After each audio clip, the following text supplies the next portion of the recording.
Alright, so this is a video that I've been wanting to make for a while, at least last couple of days. It's been a week or so, I guess, maybe a little bit longer. I was coming back from Cumberland and had a wonderful day of fishing. Just blessed to go out and see everything. But as things happen, you know, I was about 15 miles away from my house, which it's about an hour drive from my house. And all of a sudden my truck started acting up. Basically what it did was it jerked, and then what it did was it gave a little flash on my console where my speedometer and all that is. I've got a Ford F150. It's a 2020 model, and it's the XLT. Okay, and I've got the EcoBoost engine, and I've got the 3.5. So it's got a lot of little computer things and stuff that I'm not a mechanic. Okay, I'm just average guy like everybody else. But I figured this might help somebody in trying to figure out what theirs was doing, what it was, you know, maybe to help you figure out and take a deep breath and get a better idea of what the issue is. So basically what it did, I learned that it flashed on the screen that it was just like I had pulled in front of somebody or something. Sometimes it gives you that assist to where it'll help you realize that, hey, you're about to be, so it jerked. That flashed on the screen. Then it flashed on the screen that it was having trouble, that need to service the engine soon. So it had a wrench that popped up on the bottom. Okay. Then it let me know that I wasn't going to be able to use, because you have a mode at the side that you can change the gear settings in the truck. So you can, if you're pulling something, you hit the little mode button and it switches over to trailer. Well, it took it off of that, and it took me down to where I was going about 60 miles an hour, holding my foot almost all the way down. And I found later on that that's called a limp mode. The truck is designed to do that so that you don't overexert the engine, but yet still so that you get to where you need to go. So I went through a long process of trying to figure out. First I had to get I was 15 miles away, so I just took my time, got the truck, the boat, everything to the house. I parked it, and then, of course, then I had the issues. I didn't have one of those little code readers, but a friend of mine did. So what I did was I got home. As soon as I went home, I went out to the truck again after I unloaded the boat, of course. Turned the truck off. About after I finished unloading the boat, I turned the truck on. Well, the check engine light was still on, but that little wrench had gone away. And I was just kind of curious. I was like, I wonder what that was all about. So, of course, we all get stressed about all these little things. You know, right after Christmas, so many other little things was going on. So my biggest concern was it's going to be a lot of money. I need to go to work, all these different things. Well, I started the truck back up again. Wasn't no issues at all. It let me go through the modes again on my different shifts on the truck.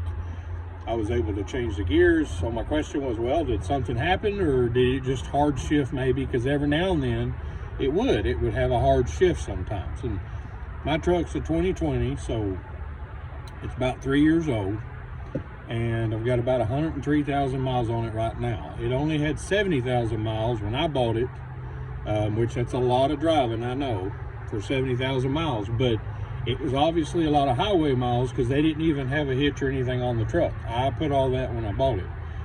So I knew that the transmission and stuff should be fine, because they weren't pulling stuff. Even though I pull my boat, but I mean, I don't race pulling my boat.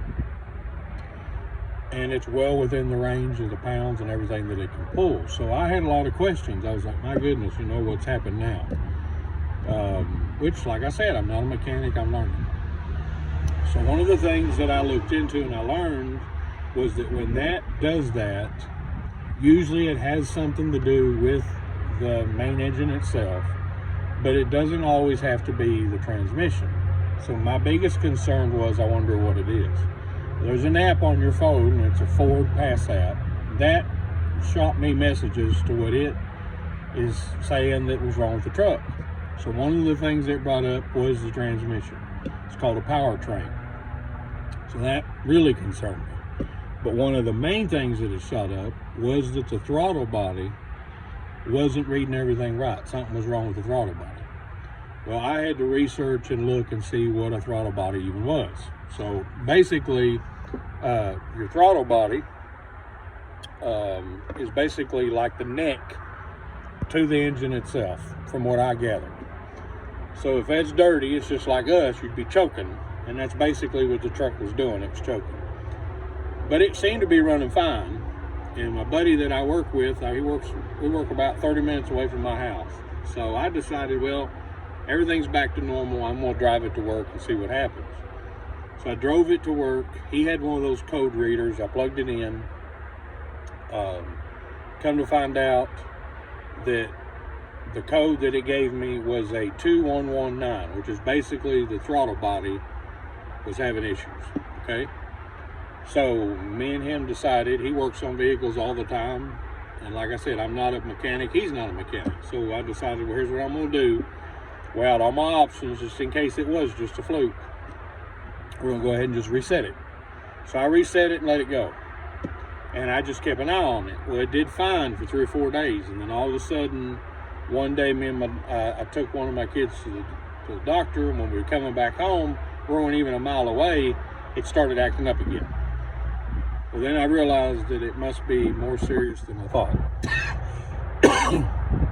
So it gave me the same code again. So I decided, well, what do I do?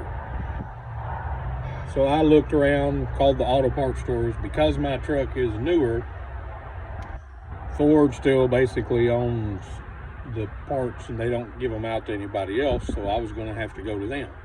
I called them and asked them how much they thought it would be to change it out. They said that it'd probably estimate about 3 hours worth of work, which to them, that's probably about $100 an hour, plus the part itself, which for a new throttle body was going to be about $416, is what they gave me a couple weeks ago. And then I actually, because of watching some YouTube videos, I realized that I wasn't going to need just the throttle body, but I was also going to need this little O-ring. And that little O-ring itself was going to be another $30. So about $500 after taxes is what everything was going to cost me.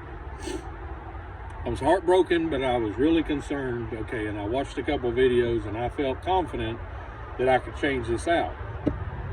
My biggest question was, and I prayed to the Lord above, I said, Lord, I don't mind the work for switching things out. But my biggest concern, really and truly, is these new vehicles, they have to relearn everything, okay? And they have to be computer done. So is this something that I can do, or I just don't know? It came to mind that a friend that I had, that also had a Ford truck, to ask him.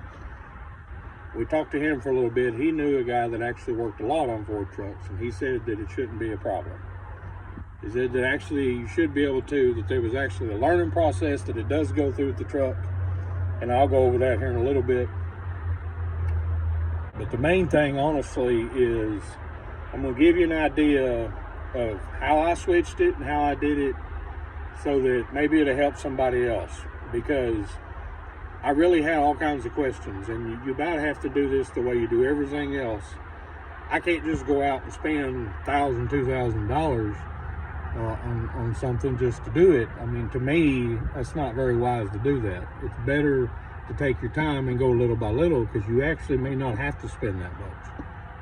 It still may be work, and like I said, I wind up having to spend $500, but I'm gonna kind of break you down what I did, and I'll give you a little update and turn the truck on and kind of show you how it sounds and where it's at right now and where it's been. So I'll give you some ideas too about kind of what I did, because I watched several videos in order to pretty much accomplish what I did. Okay, so I'm going to switch the view around, and I'm going to kind of give you an idea of where things are and what to do. All right, so we know what we're looking at. So this right here is my older throttle body. Now, like I said, it's got 103,000 miles on it, so it's a lot of miles, and I usually get the oil changed usually about every 2 months, just because I drive 60 miles a day going back and forth to work. So on this 2020 that I have, on the Ford F-150 that I have, 2020 model, EcoBoost 3.5, it's got the XLT is the package that I have, okay? This is the throttle body. So basically what this does, and it actually sits like this sits right here, and there's your motor right there. It sits right here. I'll show you a top view of it in just a minute. This basically sits right here, and then all these bigger black tubes and everything sits right on this, okay? Basically, this is your neck to all your air intake back and forth, okay? Now, what happens is, this part, as you can see, is a little dirty, okay? I mean, that's pretty dirty. So the question is, well, why didn't he go ahead and just clean it and put it back together? Because all the research that I did said that 9 times out of 10, the actual problem is in here. And I'm not going to take this apart, but inside here, because it's computer operated, there's a little chip inside here that tends to go bad after so long. So you can clean it. Like if I had just put this in here a month or two and I started having the same trouble, then I probably would have opted to clean it. But because of all the time that the truck's already had, as many miles as it has, I opted just to replace the whole thing out. Okay, this is the little O-ring that I was telling you about, and yes, this right here is $30. Now, like I said, because my truck is newer, at the time that I made this video, when I started calling around for places to get me parts, they didn't have them because they were exclusive back. Now you can go on Amazon and you can go other things and you can type in your number and it'll tell you, oh yeah, you can get this, you can get that. But all the reviews that I saw, and like I said, I don't have money just to throw around. All the reviews that I saw kept talking about that once they plugged it in, the computer didn't read it. So I figured, even though it was a little bit more, I should go to Ford and actually get the part from them. It'd be better off doing it that way, okay? So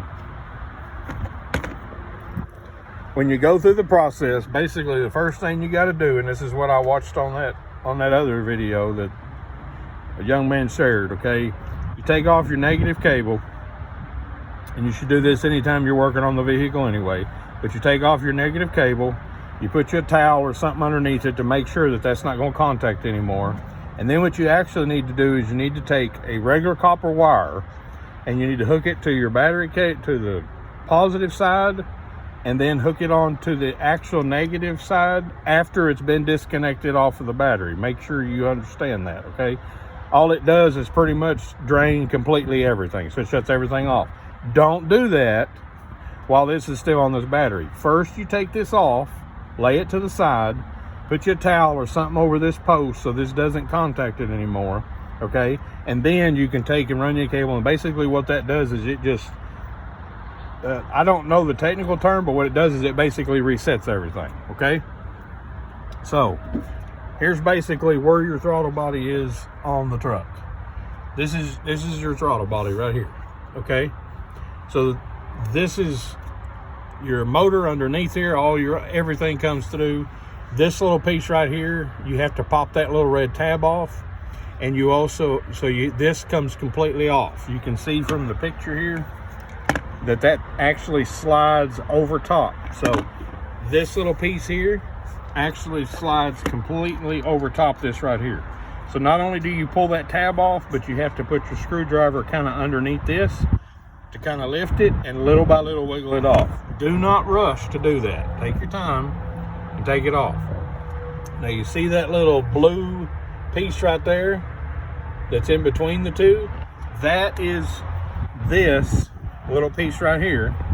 So when you go to line this back up and you pull the other one out, and all it is just a little channel it fits in, this little piece right here is what you see right there on the top. So there's no way to mess it up. Just slide it right back on. You're good. Okay? Now, when you go to take this off, what I did was I loosened this and I kind of moved this out of the way. Then I loosened some of these just to give me some room. But you have to be very careful when you move this stuff around. Somebody that actually did more mechanic work than I did, it probably wouldn't have took you half as long, but it was the first one that I did.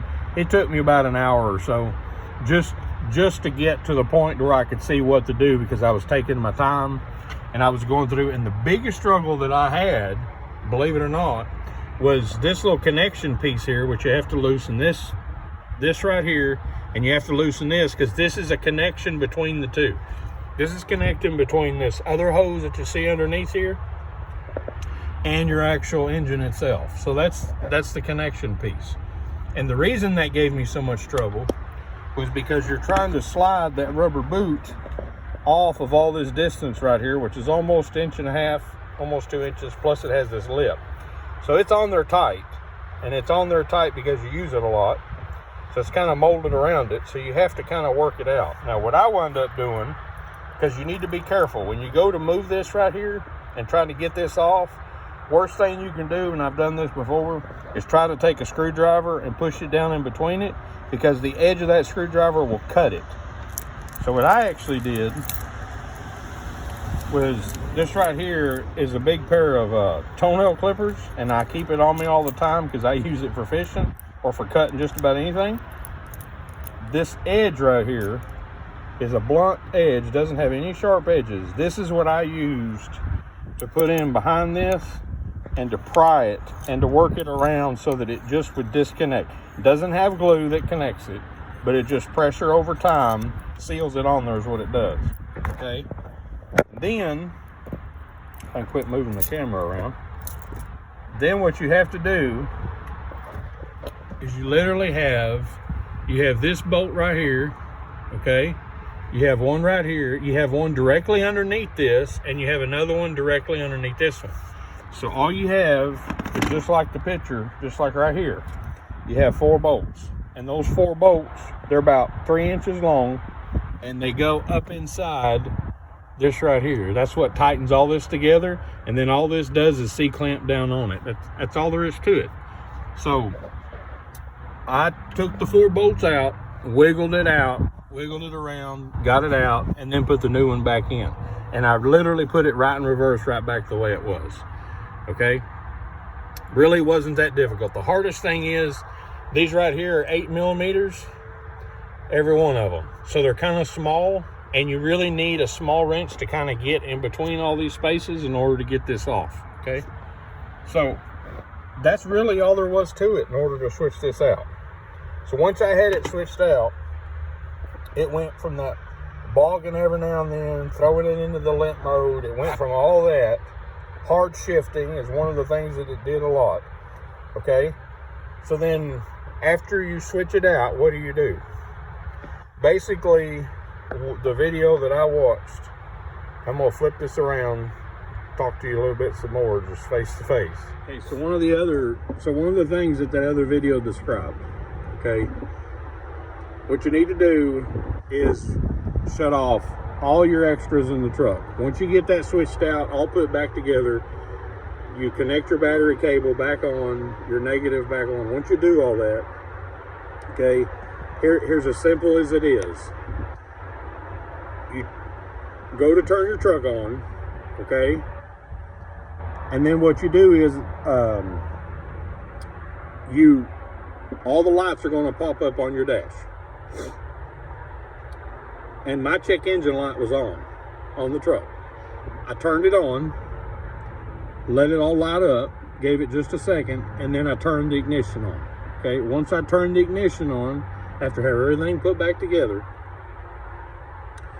I let it idle, just at an idle thing, for about 15 minutes. I didn't do anything else with the truck. I didn't give it gas. I didn't turn the lights on. I didn't change nothing. I just let it. Because what it does, from what I understand, is that it lets that computer regulate, basically calibrate itself, is what it's doing. Okay, it's learning the temperature, it's learning how much air it needs, it has to learn that throttle, the new throttle body, it has to basically connect everything else. Just like a computer, when you first turn your computer on, it takes a minute to boot up. That's what it's doing. It goes through the whole process to boot itself up. Okay, so after you do that for 15 minutes and just letting it idle, then what I did is close the truck lid down, told everybody, of course, that I was going to drive around for a minute. It's always a good idea when you're working on a truck and you're going to drive it off to let everybody know, hey, I'm going to leave for a minute. So then what I did is I got in my truck, and I wasn't looking at going to the interstate. I just, around my neighborhood, I tried to keep it at a decent speed. Of course, you can't go very fast in the neighborhood, but I was just letting it, and I literally went in circles around my neighborhood for another 5-10 minutes. Neighbors probably thought there's something wrong with that guy driving around the neighborhood, but I was just letting it learn. I'm no hurry. This doesn't need to be a job that you do right before you got to go somewhere. You need to take your time with it, okay? And then after I did that, then I was like, okay, now we're going to go to the next step. So I'm blessed to live close to the interstate. So what I did is I went and I spent about another 5-10 minutes going about 40 miles an hour. Kept it at that speed, trying to keep it, watching all the gauges, watching for everything, making sure everything's fine. And it kept smoother and smoother. It's honestly the smoothest this truck has been since I bought it. I loved it before when I first bought it, but it amazed me how much smoother it is at shifting gears now. It amazed, because every now and then you would have a harder jump, and I just thought, well, that's just how it is, because I've had other trucks before, and then sometimes it's just how it is. But it's smoother than it ever was before. It's better on gas mileage than it was before. And then eventually what I did was, okay, well, it seems like everything's pretty smooth. Then I got it on the interstate, and all I did was just go from one exit to another close to my house just in case something happened. And then I decided the next day, well, I guess I'm going to go to work. So since then, I've pulled the boat twice. I've been to work, which I told you is 30 miles away, and you have to travel on the interstate for part of it. So going 60, 70 miles an hour, there 30 miles, back 30 miles. So 60 miles about an average a day, plus pulling the boat, plus doing other things. And I'm averaging, when I go there, all I do is just reset the little computer in there to see how many miles and everything I'm going. My average, when I'm just going on the interstate going to the house, is about 21, 22 miles an hour, miles of the gallon, sometimes 23. So not only is everything back to normal, but everything is better than it was. And I'll kind of show you just for a minute. This is how the truck sounds now after doing just a little bit that I did. All right, so this is just, I'm gonna start it up to give you an idea. So when you first get in it and you're ready and you've installed everything, you've done everything, you've hooked everything back up the way you had it, okay? Let it do this for just a second. You'll see little things pop up. It'll be fine. Go to turn it, give it just a second. Like I said, don't do this in a hurry. Just take your time, okay? Just let me know that my door is open right now. But, okay, so here's what, tell it that the door is closed. This is what it's doing, okay? I'll reset my stuff just to give you an idea, but as you can see, which it's cold right now, it'll idle just a little bit higher, but usually when I'm sitting idling somewhere, there it goes back down. It usually idles around that mark right there. Usually I'm very close to that mark every time I stop. That's just where it stays. It stays just as quiet as it is right now. Like I said, it's took care of everything. And that's all I did. Now the code that I received, and the only code that I had on mine, was the code 2119, which literally meant that the throttle body was having issues and it needed to be swapped out. I chose just to swap it out completely and go from there, and I've been blessed ever since. So I'll go back to where you can see me and we'll finish up. Like I said, I did my best to work on a project that honestly none of us want to. I mean, we would all rather not have to work on our vehicles. I get it, but it's just a fact of life. Stuff's going to happen. We pick on each other a lot of times for different models of truck that do different things. To be honest with you, I've owned Chevys, I've owned Toyotas, and I've owned Fords, and they all have had their issues at times. So that's not it either. The purpose of this video is to help somebody, hopefully not that I know is going to be stressed when the situation comes up, because we spend money on the vehicles, we spend time. There's times that our plans get changed because stuff happens. Maybe this will help you figure out a little bit and not have to go through every step that I do. Maybe it'll help you second guess. Be like, man, I wonder if You know, if I did this myself, will it relearn it? Well, I'm here to tell you that I've had it and I've switched it out myself. Had no professional help whatsoever. I'm not telling you to go tackle it if you don't know, but if you have a friend that knows a little bit what we're working on vehicles, maybe show him this video and he would know, hey, yeah, I think we can help you through this. So anyway, just like every other video I've ever made, my purpose is to, number one, praise the Lord, number two, to help others around me. So I hope this helps you, and I hope it helps you give you peace of mind in this little troubled world we're in right now. God bless you. Above all things, don't forget, Jesus loves you. Hope he blesses you and have a wonderful day.